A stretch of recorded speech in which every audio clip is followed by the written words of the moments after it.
Well, good afternoon, everyone. Thank you for joining us today.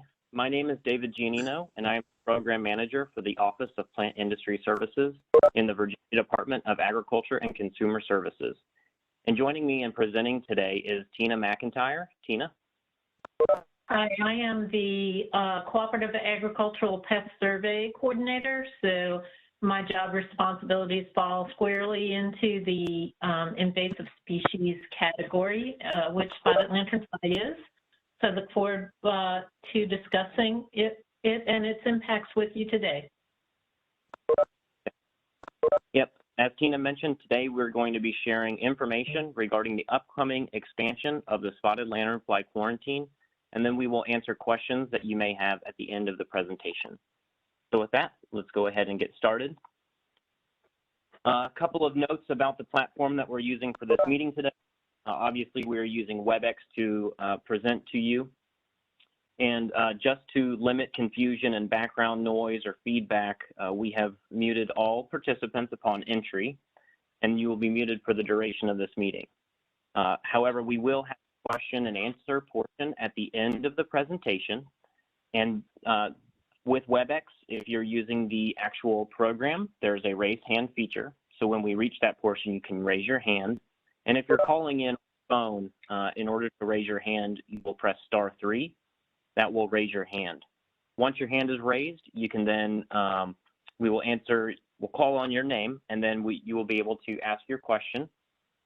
And then we would ask that you would lower your hand by either using the *3 or the lower hand feature. Additionally, if you have any sort of connection issues, please rejoin using the same call in and join information.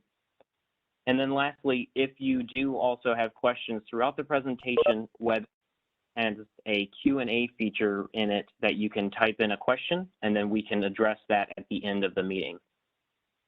All right.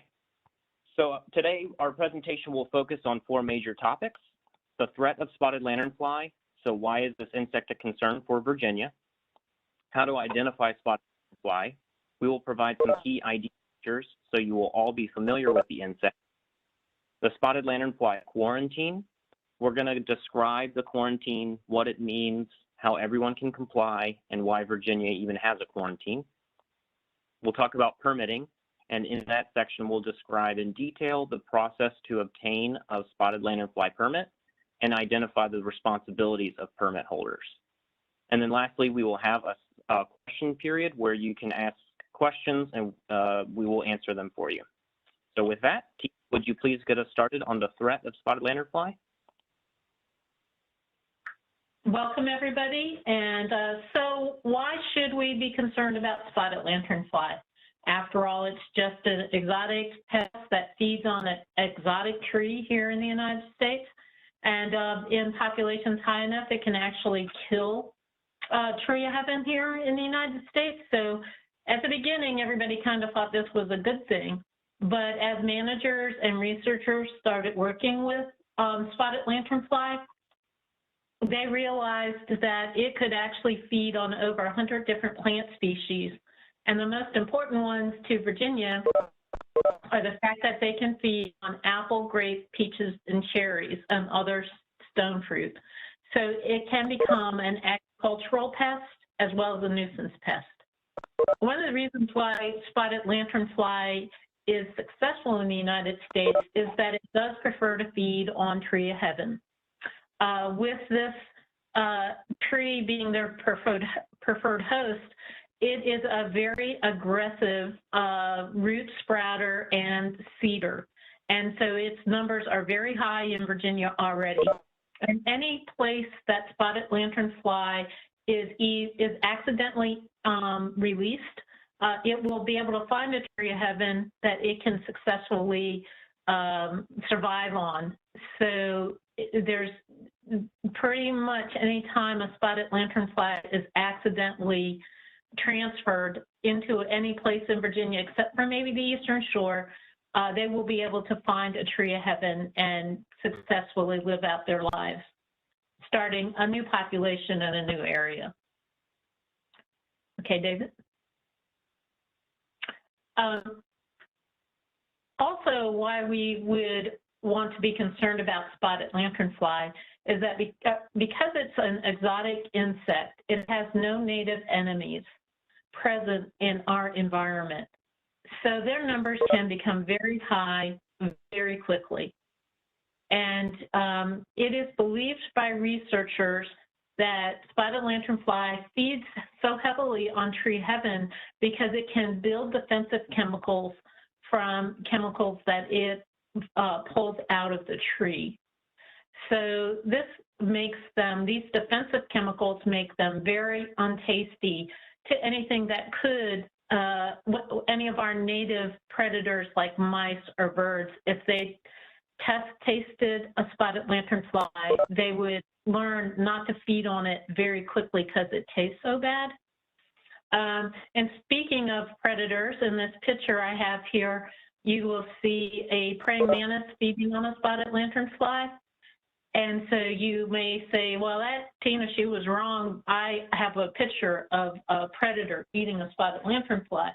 Well, this happens to be a Chinese praying mantis, and you can find this in high populations of spotted lanternfly, where this exotic praying mantis is feeding on this exotic pest.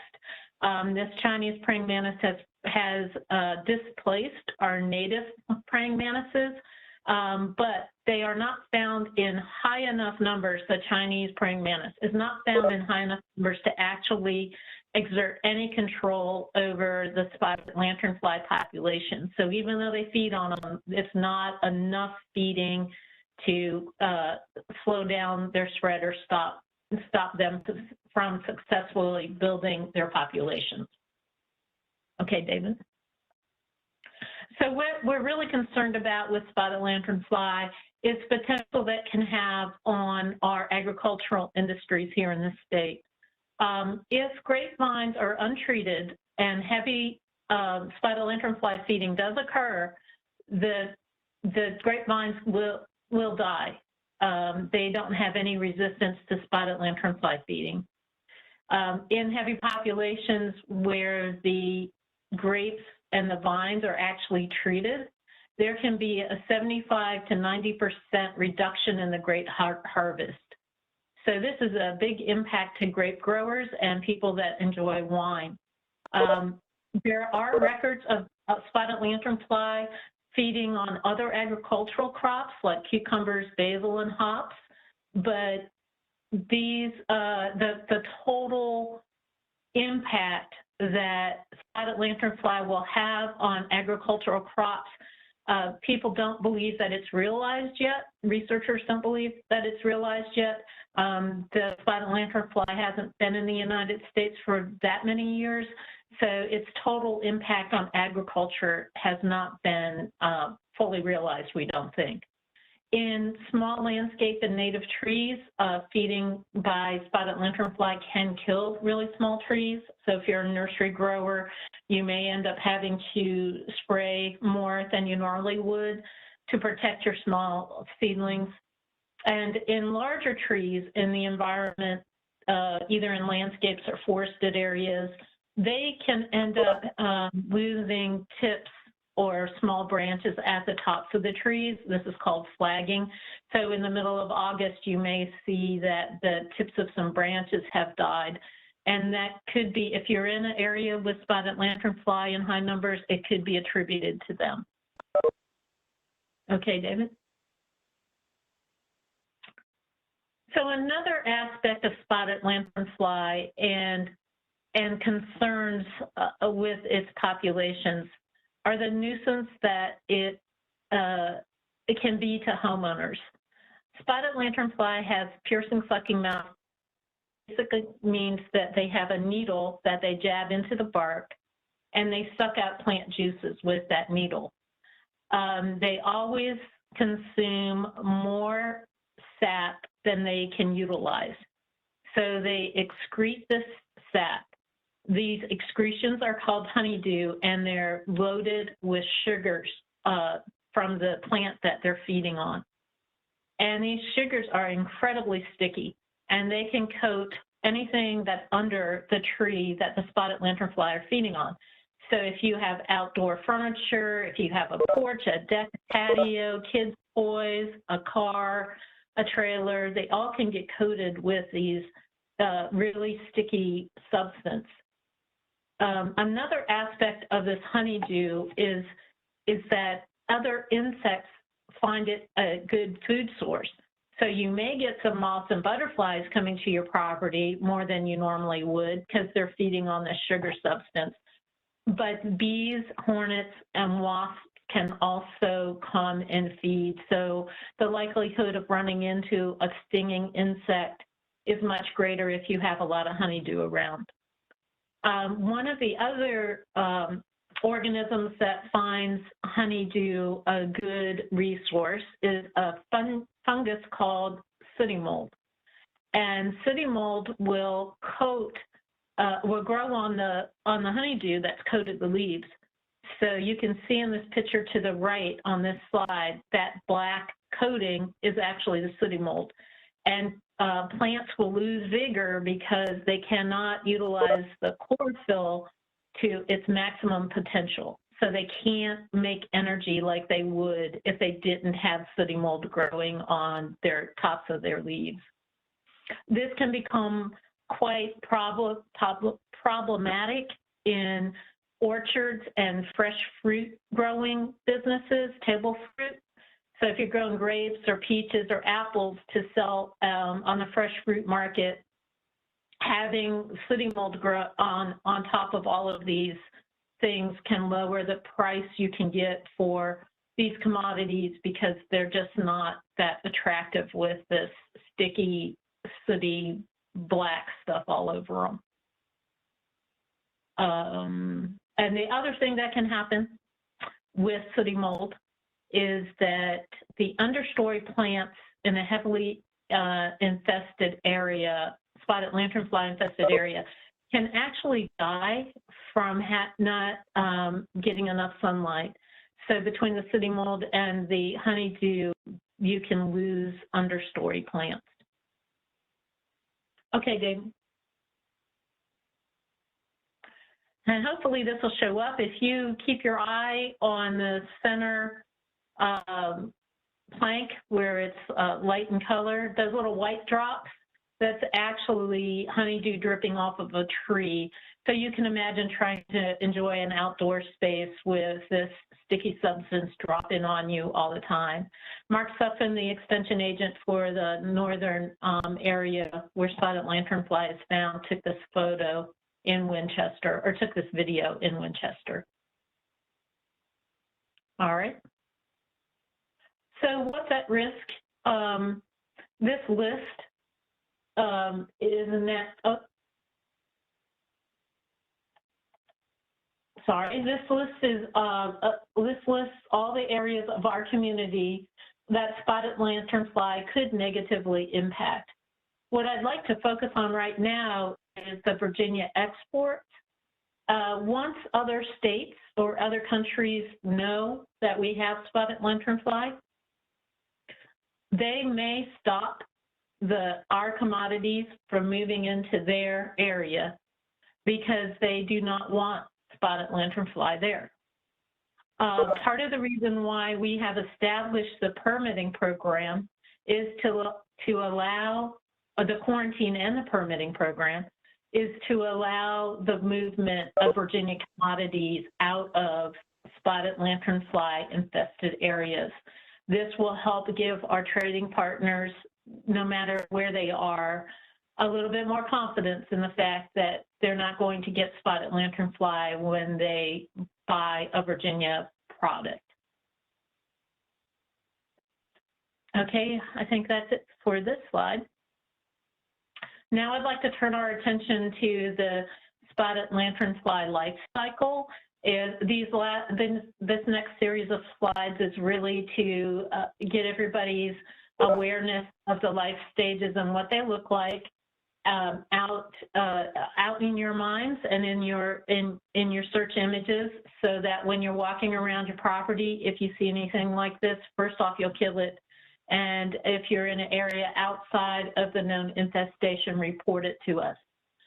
There is one generation of spotted lanternfly a year, at least in Virginia so far. The egg masses overwinter. Again, this is a pest that has not, its life cycle could change as it moves into areas with warmer, longer, warmer periods. So we don't really know how it's going to act further south. But in Virginia right now, we're only getting one generation of spotted lanternfly a year. And again, the egg masses overwinter, and in the upper right corner, you can see an egg mass, a picture of an egg mass on bark. And they will be present in the environment from September to May. And then in May, they'll hatch out as this dark blue or black instar, nymphal instar. This is a really small, it's about the size of a pencil eraser. And then it will molt a few times, and by the end of May, it will look like the ones in the bottom middle picture, which are dark blue with white spots. In June, it's starting in June, these third instar nymphs that are blue and white, they will molt into the red and white spotted nymphal instars, the fourth instar. And these are quite easy to spot, and a lot of people will report these to our office, these bright red with white spots. And they're in the environment from June to September. And then this fourth instar will molt and become an adult. And that will start in July. And there will be adults in the environment from July to our first hard frost, sometime in October, November, or maybe even December, depending on how soon that occurs, and how many little warm niches the adults can find. And then sometime in September, the adults will mate and start laying eggs. And that middle picture on the top is a female laying an egg mass. And at the end of September, you'll start seeing eggs all the way through May of the next year, and the cycle begins again. Okay, David, next slide. So now we're just going to look at some pictures of each life stage, again, just to make sure you have the image in your head. The females will start laying eggs in September, and they will coat the egg masses that they lay with this frothy, foamy stuff. As this frothy, foamy material dries, it will become quite hard, and the egg masses look like a smear or a little dollop of cement or spackling. They can be laid on anything, and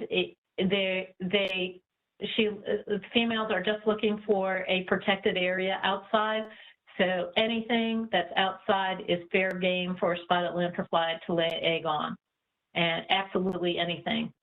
So if you have a picnic table, a trailer, a boat, an RV, a bicycle, a motorcycle you don't ride too much, a car, anything that's kids' toys, swing sets, anything that's outside, the eaves of a shed, anything like that eaves of the house, anything like that can be, she'll lay eggs on. She will lay 4 to 5 to 6 egg masses per adult female, and there's 20 to 30 eggs in each egg mass. Sometimes when she's laid a lot of egg masses and she's getting down to maybe that 5 or 6 egg mass, she might run out of the material to make the foam, and you'll get egg masses laid without that protective foamy material. And that top right picture of those just those eggs without any foamy material on, you can possibly see them in the environment too. When the female runs out of material, she'll lay them without it. So you may run across them occasionally. And as I said before, anything is a target for her. Okay, David? The nymphs, there are the first instar nymphs, again, are about the size of a pencil, and they're basically black, and they'll cluster around the egg mass. They'll molt fairly soon, within a few days, and they'll become second instar nymphs. And then usually within a few more days than that, they'll become, maybe a week or so, they'll be third instar nymphs, and they'll be this very characteristic black or dark blue with white spots. And they will kind of hang together. So if you see one, if you look around, you'll probably see some more. They're very charismatic, and they are very clumsy, and they try to evade you, and they fall off, and they're just kind of sweet to watch. Even though they are so damaging, they are very charismatic, and it's hard not to like them until they start dropping honeydew on your head. The fourth instar nymph, again, starts occurring in July, and again can be found feeding on over 100 different plants. That fourth instar nymph will move back to tree of heaven more than the other, the first through third instar nymphs. That fourth instar nymph will try to find tree of heaven again and start feeding on that. A lot of times you'll have overlapping life stages. You might find the adults with some fourth instar nymphs, or you might find third and fourth instar nymphs together. So don't be surprised if you find more than one life stage all at one spot. Okay, David. And now back to the adults. One of the things about adults is they are very easy to transport. They can hop, slash, fly, and they will move on to cars and vehicles, trucks, and be transported very easily.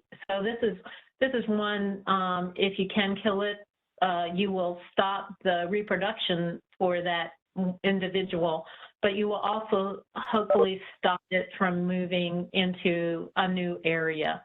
They are spotted, like you can see in that one in the upper left-hand corner, that individual, when they have their, when spotted lanternfly has their wings folded like that individual in that picture, if there's only one or two of them, they're really hard to see because they blend in to the bark or the environment so well. So unless they're moving around, if there's a low number, you won't really see them. The picture on the bottom middle has the adults in relative size to a penny, and the adults are about an inch long. And the top middle picture shows an individual adult in David's hands, as a matter of fact, just for another size, relative size image. When the adults first molt, they feed. So July through September, all they're doing is feeding. And the more they feed, the more yellow their abdomen turns. And when females are pregnant, they will really have very yellow abdomens, like that picture in the upper right-hand corner. Most of the time, the spotted lanternfly will feed with its wings folded over its back, and then if it feels threatened at all, it will flare them, and that orange will either startle the predator that's going after them or be a warning sign to mice or birds that they won't taste good. And that picture in the far right lower corner of all those spotted lanternfly on that tree trunk, that was taken in Pennsylvania, but we did have a few trees in Winchester that did look like that. So our numbers are definitely climbing. Nowhere near Pennsylvania's status, but certainly on the way up. And I would definitely be remiss if I did not talk about the impact of these adults on on our agricultural industry. That bottom left-hand picture of those adults in those grapes, you can imagine how hard it would be to pick those grapes without getting an adult with them. The winemakers do say having a spotted lanternfly in the vat of wine does change the flavor. There's not a lot of research into how long it changes the flavor, but immediately it does. So, and fresh harvest, you know, this for table food, this is a really difficult situation for grape growers and for apple growers and peaches. So with that, I would like to turn the presentation over to David, who will be sharing more specifics about the quarantine and how it will affect businesses and the community. This will include information on how businesses can continue to move regulated articles out of the quarantine. So with that, I'd like to turn it over to David. Thank you for your attention. Tina. Yes, so as Tina mentioned, I'm going to be providing some background information, starting with spotted lanternfly's history in Virginia. So spotted lanternfly was introduced into the United States in 2014, but it wasn't found in Virginia until January of 2018. Once it was found by VDACS staff, we began surveying further for spotted lanternfly, and by June of 2018, we had a pretty good idea of where the insect was. Pictured on the right-hand side is our delimiting survey that we performed between January and June of 2018, and each one of those colored dots represents egg masses of spotted lanternfly. So we delimited this area, and VDACS and USDA staff both reacted pretty quickly to further survey beyond this area, within this area, and then also we put together a treatment plan in efforts to control the spread through quick treatments of spotted lanternfly. As I mentioned, we conducted delimiting surveys and treatments of approximately this total acreage area was about 2,000 acres in 2018.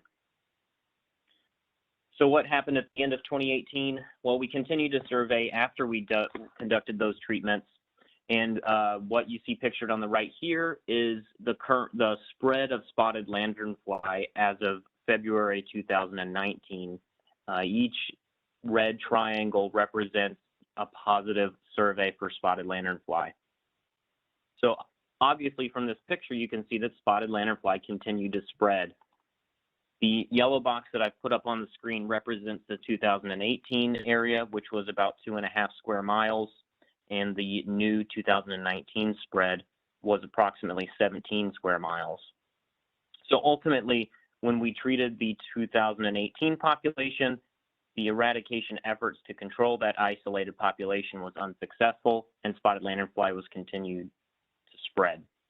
One of the items that we noted was it was evident that spotted lanternfly was hitchhiking on vehicles and other articles that were spreading further populations of spotted lanternfly to other parts of the city of Winchester and in Frederick County. So in response, in May of 2019, VDACS established a quarantine with the goal of slowing further spread of spotted lanternfly. The quarantine included Frederick County and the city of Winchester, and the quarantine was an additional tool for us to prevent further spread, but we needed everyone's help at that time to help slow the spread of spotted lanternfly. As I mentioned before, the quarantine restricts the movement of certain regulated articles, and those articles would be items that are capable of transporting the spotted lanternfly. I'll go into detail about what regulated articles are covered under the quarantine and some examples later in the presentation. In addition, what I will do is also direct everyone who is watching this presentation as to where they can find more information about the quarantine and actual language for the quarantine. So if you visit the VDACS website on our homepage, you will scroll down and there's a box titled Featured Services. And within that area, there is an icon, which is a magnifying glass and an insect inside of it. And it's titled Plant, Pest, Seed, Fertilizer, and Seed. And if you click that icon, it will take you to this page. Again, if you'll scroll down, you see a link titled Plant Industry Services. Click that link, and it will take you to a very long list of all of the items that our office services. And you will find a Spotted Lanternfly heading with all of these resources, which are available for download or links to other websites. But one of the items here is the Spotted Lanternfly Quarantine. So this is the actual verbiage of the quarantine. And I will go into some detail of the quarantine today, but I will not be going line by line. So let's dive into that right now. So ultimately, what does the quarantine mean? The goal of the quarantine is to slow the spread of spotted lanternfly by restricting the movement of specific regulated articles. These are, as I mentioned, items that are capable of transporting spotted lanternfly. And what the quarantine does is it regulates businesses that are moving these articles out of the quarantine, and businesses first who are moving those articles must obtain a permit. When a business obtains a permit, there are associated conditions that must be met as permit holders. But in addition, while the permitting is required of businesses, the quarantine itself requires that everyone, businesses and citizens, to ensure that no spotted lanternfly is moved out of the quarantine. So what does that look like for businesses? A person who is conducting business may move a regulated article from a regulated area, which is the quarantine, to an unregulated area under the following conditions. The first condition is that the person who's moving the article has been issued a permit. I'll go into the permit a little later. The second is that the person has inspected that article and it's been found to be free of spotted lanternfly. So this means that there is no spotted lanternfly on that article.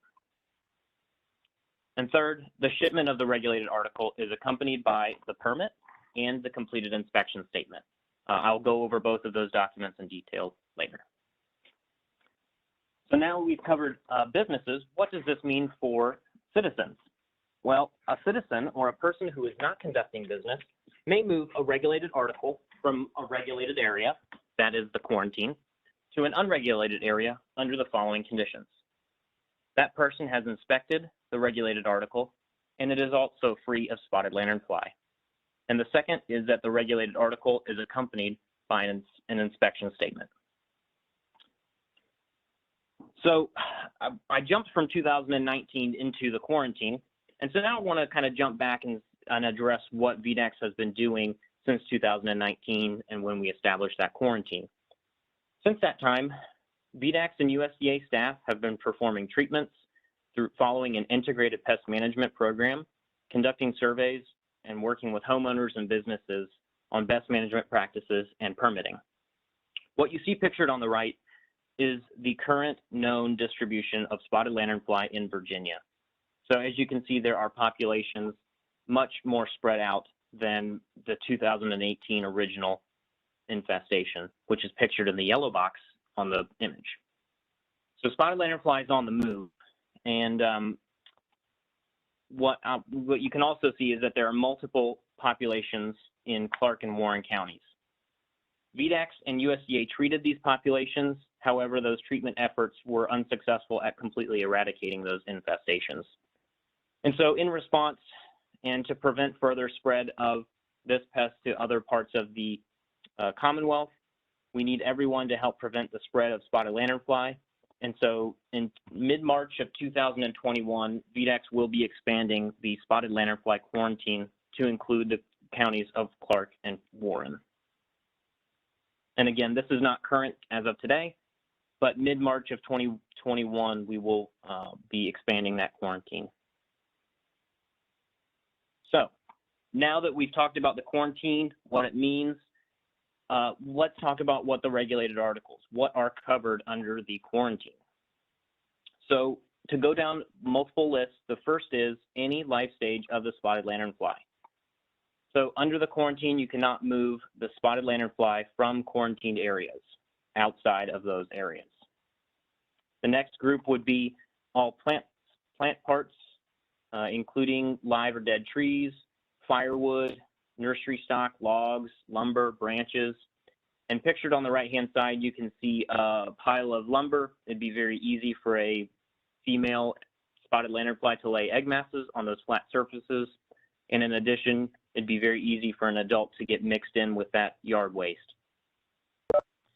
The next group would be outdoor, industrial, or construction materials or equipment. This would include items like concrete barriers or landscaping stone or any equipment that's used on construction projects. As you can see pictured in the top right-hand corner, and that is a spotted lanternfly egg mass that has been laid on some concrete, and it can blend in pretty easily. The next grouping would be shipping containers, such as wood boxes or crates. This would include items like a U-Haul pod or other types of personal moving crates or equipment. Shipping containers like the one pictured in the middle, or crates that are used to transport produce. Okay, the next group would be outdoor household articles. So this would include recreational vehicles, ATVs, grills, camp chairs, picnic tables, etc. Pictured on the right-hand side, you can see it's a similar picture from before, but it's a camp chair, folding camp chair covered in spotted lanternfly egg masses. And then on the bottom right-hand side, you can see just an overwhelming number of those 4th instar nymphs on a tire. All right, and then another large group is any means of conveyance that is used for moving regulated articles. This would include trucks, vehicles, flatbed trailers, 16-wheelers, company cars, and other types of equipment like wagons.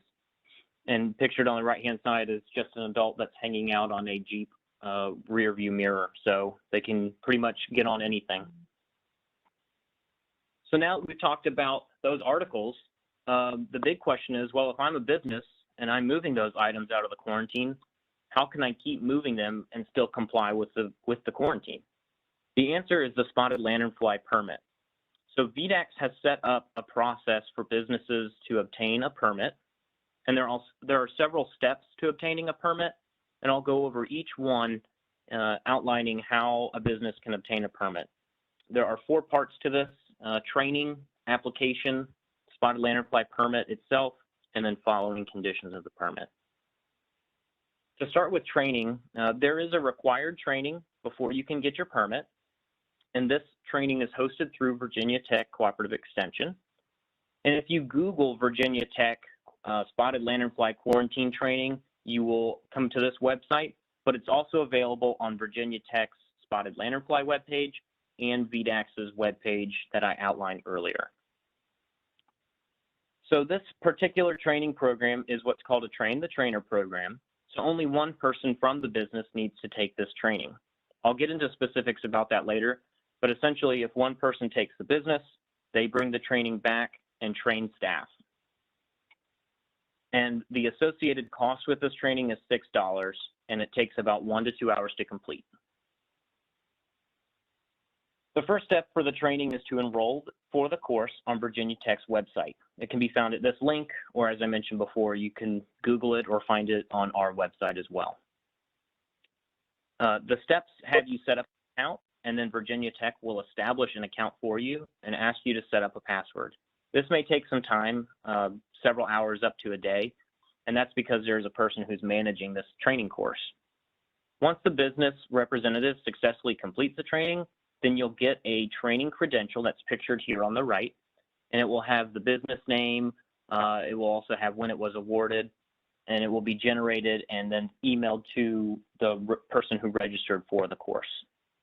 And you will need this particular document to get your permit. So the second step is an application to get a permit. So once you have your training credential, then you will need to fill out a spotted lanternfly permit application, and that's pictured here on the right. Once you've filled out this application and you have your training credential, then you can send this application and the credential to Spotted Lanternfly at vdacs.virginia.gov, or you can mail it into our Virginia Department of Agriculture office in Richmond. Those instructions are at the bottom of the application form. This has been, for all in all, about the processing time from registering for the training, finishing the training, getting your credential, sending in your application, and receiving your permit has been taking approximately 5 to 10 business days. The third step is the actual permit. So once you send in your application and your training credential, you've taken the training, you will receive a permit. This is an example of what the permit will look like. On the left-hand side of the permit, it will have the business name, basically all of the information that was supplied on that application form. And then on the right-hand side are the conditions of the permit. This is the items that the business needs to address once they receive their permit. And I'll go over each one here on the next slide. So what are these conditions? These conditions are best management practices and what the business is agreeing to when they get a spotted lanternfly permit. Whoever took the initial training must train the rest of their staff on spotted lanternfly, best management practices, how to ID them, and how to kill them, the spotted lanternfly. So the training materials are also available. So as you take the training, they can be available as a download when you go through each module of tech training. Additional training materials can be provided upon request from VDACS. Once you've trained your staff, that person needs to maintain a training record, and this can be as simple as a list of employees who have received the training and what day they received the training. Now that staff has been trained, staff needs to conduct an inspection on regulated articles, and then if there's any spotted lanternfly on those articles, they need to be removed from those articles. Now this inspection has to be documented. That's the next step. And VDACS has provided on our website a template for an inspection statement for businesses. However, this is only an example, and businesses can supply their own inspection documentation as long as it documents that an inspection has been performed and no spotted lanternfly has been found, or if spotted lanternfly has been found, then what actions were taken to remove it. And lastly, the spotted lanternfly permit and the inspection documentation must accompany the articles as they leave the quarantine and arrive at their destinations. Okay. And why is that important to have the permit and the inspection documentation? Well, there are several states now that are dealing with spotted lanternfly. There's no current federal quarantine for this, and so several states have enacted their own quarantines and their own permitting programs. So those that you can see pictured on this right-hand side image, the ones that have state quarantines are Pennsylvania, Delaware, Maryland, New Jersey, New York, and Virginia. So in order to make sure that businesses only need one permit, these Virginia spotted lanternfly permits and inspection statements will be honored by other states, and VDACS will honor other states' permits for spotted lanternfly as well. And the reason this is important is it ensures that spotted lanternfly quarantines are in harmony, but it also means that businesses don't need to get a permit for each state. So we tried to make this as painless as possible. In addition to permitting, VDACS encourages businesses to follow best management practices, and these management practices may help in reducing spotted lanternfly populations on your properties and on any articles that you may be moving.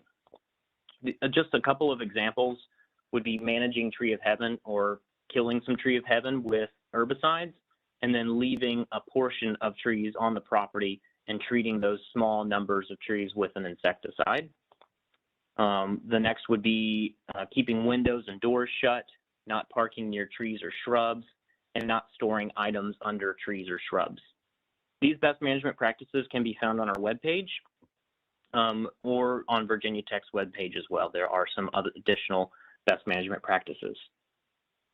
In addition, we also have best management practices for citizens because we also need citizens to participate in the quarantine and ensure that spotted lanternfly is not moving around. So this would include items like inspecting articles, looking before you leave, and making sure that your firewood or trailers or boats, they don't have spotted lanternfly. The others would also be keeping windows and doors shut, not parking near trees, and not storing objects or items under trees or shrubs. This document, as an example of best management practices, is also found on our website. So I know that that was a lot of information. we are going to have a question period at the end of this meeting, but I do want to go ahead and say that if you do have additional questions that may not get answered in the next portion, then you can go to you can send us an email at spotted-lanternfly@vdacs.virginia.gov, or you can visit our webpage at VDACS and then look for Virginia Plant Industry Services. So with that, we're going to move into the question period of this presentation.